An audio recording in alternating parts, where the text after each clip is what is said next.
পাক ভারত সংঘাত বাংলাদেশের অর্থনীতির জন্য শঙ্কার না হলেও উদ্বেগের বলে মনে করেছেন অর্থনীতিবিদরা। তবে যুদ্ধ দীর্ঘস্থায়ী হলে ভেঙে পড়তে পারে আমদানি রপ্তানির সাপ্লাই চেন, এমন আশঙ্কা তাদের। সংকট এড়াতে এই মুহূর্তে সরকার ও নীতি নির্ধারকদের কৌশলগত পরিকল্পনা জরুরি বলে মনে করছেন ব্যবসায়ী ও অর্থনীতিবিদরা। সমস্যাকে পাশ কাটিয়ে বাণিজ্যের নতুন সম্ভাবনাকে কাজে লাগানোরও পরামর্শ তাদের। শুধু কথার লড়াই নয়, এবার চরম আকারে ধারণ করেছে পাক ভারত সামরিক উত্তেজনা।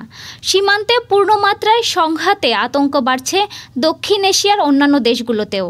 তিন দিকে সীমান্ত বেষ্টিত এবং ভারত দ্বিতীয় বৃহত্তম আমদানি হাব হওয়ায় কিছুটা নড়েচড়ে বসেছেন বাংলাদেশের ব্যবসায়ীরাও। খাতা কলমে প্রতিবেশী দেশটির সাথে বাংলাদেশের বার্ষিক বাণিজ্য 14 বিলিয়ন ডলারের, তবে অনানুষ্ঠানিক সীমান্ত বাণিজ্য তারও বেশি।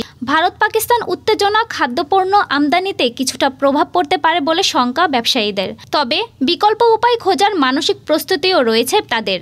সম্প্রতি ভারতের ট্রান্সশিপমেন্ট বাতিল এবং বাণিজ্যে টানাপোড়েনে অনেকটাই ঢুস খেয়ে হুঁশ বাড়ার মতো অবস্থা দেশের ব্যবসায়ীদের। তবে শুধু সমস্যা নয়, এর মধ্যে সম্ভাবনার হাতছানিও দেখছেন অর্থনীতিবিদরা।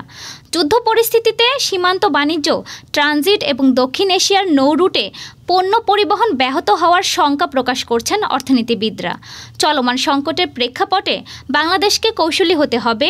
কোনো পক্ষকে খুশি করার মতো অবস্থান না নেওয়ার পরামর্শ ব্যবসায়ী ও অর্থনীতিবিদদের। ডেস্ক রিপোর্ট, আজ বার্তা।